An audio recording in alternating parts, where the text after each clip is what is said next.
So welcome to the 5th Business Forum of the Manila Times. Before anything else, allow me to say that we at the Manila Times are delighted to have this forum here in Davao, our first major event outside the capital region. As we know, the economic and political significance of Davao has been growing since the election of its favorite son, President Rodrigo Roa Duterte, our keynote speaker and recipient of the Times Man of the Year Award. Let me just add that Davao also has significance to the Times. Not only is it a key market for our national broadsheet, Davao is also where the Manila Times has breached the top 3 ranking in the market survey of Nielsen. So thank you very much, Davao. Davao become the brand city of Visayas and Mindanao. And now, home to President Duterte, home to the Manila Times Man of the Year, Davao is now the brand city of the entire country. Congratulations to Davao.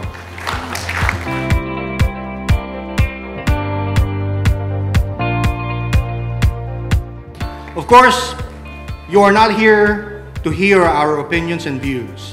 As we have done in other business fora, we have brought the experts directly to you today to hear their outlook on the Philippine economy this year and beyond. Over the past 15 years, Philippines' economy has exhibited consistent improvement.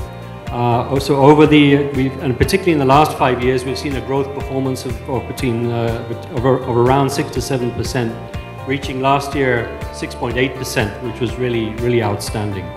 And this impressive growth performance has positioned Philippines as one of the fastest growing economies in Southeast Asia. In terms of debt to GDP ratio, I think really this is our biggest accomplishment in the last 2 decades. I'm not talking about any particular administration because all of us contributed to getting to where we are now. So if you compare the Philippines with many countries in the world, we have one of the lowest public debt ratios to GDP. We are in a good place, and like I said, this allows us to borrow money to be able to finance some of our larger projects.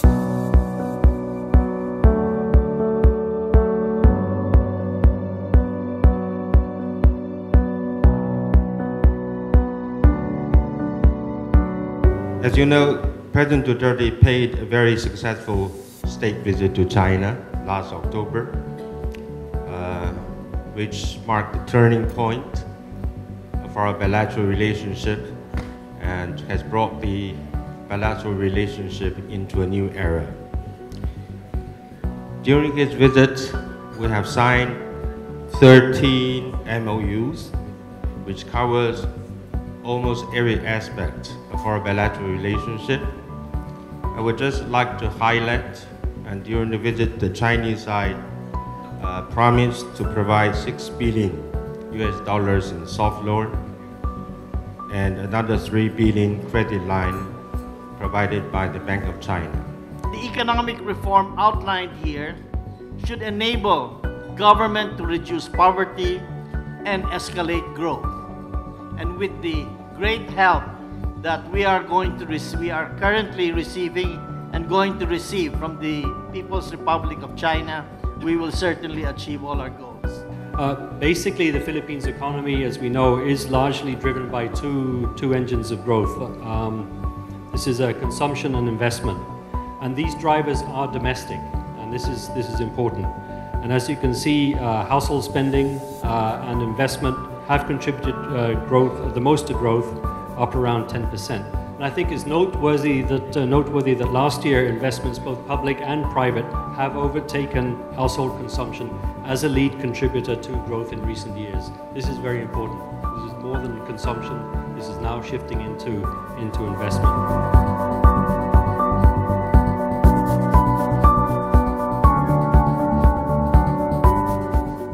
Ladies and gentlemen, the President of the Republic of the Philippines, President Rodrigo Roa Duterte. The Manila Times 2016 Man of the Year Award goes to the man who has captured the imagination of the Filipino people. Our Man of the Year is a simple man. He has no pretensions. He speaks his mind out. He is the what you see is what you get type. He is a brilliant political strategist. Despite publicly announcing in early 2016 that he was not running for president, people did not abandon him. They kept their faith in him and voted him into office overwhelmingly. Our Man of the Year is a man of integrity and conviction. Love him, hate him, he will do what he thinks is right for the good of the Filipinos. Our Man of the Year, ladies and gentlemen, is a true nationalist. So please welcome the Manila Times, welcome of Manila Times 2016 Man of the Year, President Rodrigo Roa Duterte.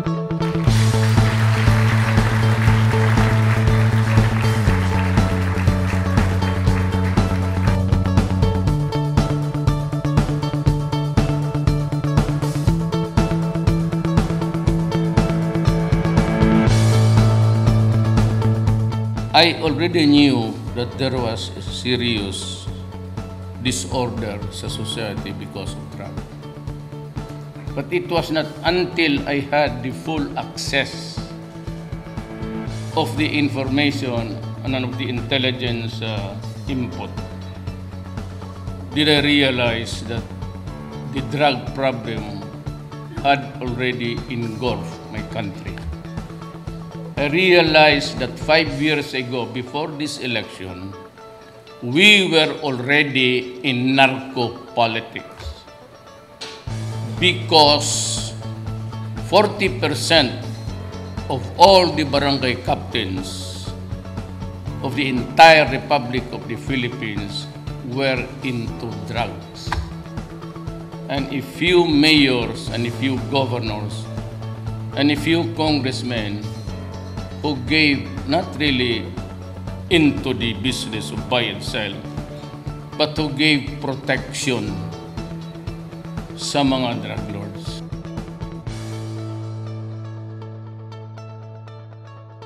In the coming years, the investment or loans, particularly in the areas of infrastructure, is going to be even greater than the $6 billion soft loan and $3 billion credit line provided by the Bank of China. To produce investment-led growth, however, we need to rapidly upgrade our infrastructure. After many years of spending less than our neighbors for quality infra, we now face a huge backlog that this administration aspires to close in the medium term. There should be a focus on agriculture, and let me explain why there should be a leverage on social enterprises. Because if you let the farmers, for instance, organize by themselves, the first sign of a problem, they will disorganize. But if there's an entrepreneur holding them together, they can operate as one cohesive, like a corporate unit. The social entrepreneur gives them the training, allows them access to finance, and buys their products at a very high price. Okay. Agriculture supports 50% of the population. And look at how agriculture has grown over the years. It's grown lower than GDP. And the relative contribution of agriculture is so much smaller than industry and services. And the best thing really is to liberalize and open up the economy. You know, all the people in the world, all businessmen in the world got excited, when the new administration is coming in. The new administration, as you are well aware, embarks on an ambitious economic program. We seek to bring down poverty incidence to 14% of the population by the end of President Duterte's term and bring the country to high middle income status by 2040. By that year, we hope to have eradicated extreme poverty. To accomplish this, we are targeting a GDP growth rate of 7% or better over the next 6 years. By rapidly modernizing our agricultural sector, we are looking to relieve rural poverty. That is key to bringing down the poverty rate. But we need to assist the liberalization of our economy by changing our laws. If we don't change our laws and the investments don't come in, then we would need to rely on tax. But if the investments come in and we come up with creative public-private partnership schemes, then the funds will come in from the private sector and not necessarily draw it from the citizens of this country and make them pay for every infrastructure development that the country is going to build. So I have imposed upon all the departments, cabinet members, 1 month. Either you approve it or disapprove it, but let the papers out 1 month. So number one on top of the list, if you want to attract foreign direct investments, is to create a healthy regulatory environment. That means transparency of the rules. That means lack of corruption in government agencies. So basically, the observation is that we have a lot of laws, okay, anti-corruption laws, but they are not enforced effectively. So the key is enforcement. And I think this administration is displaying a lot of political will, iron hand, to try and curb corruption as much as they could. Kebole said, there will be no corruption. Drugs must be stopped for the sake of the Filipino people. Mine is to preserve the nation. And I will do everything and rot in jail if needed to save my country.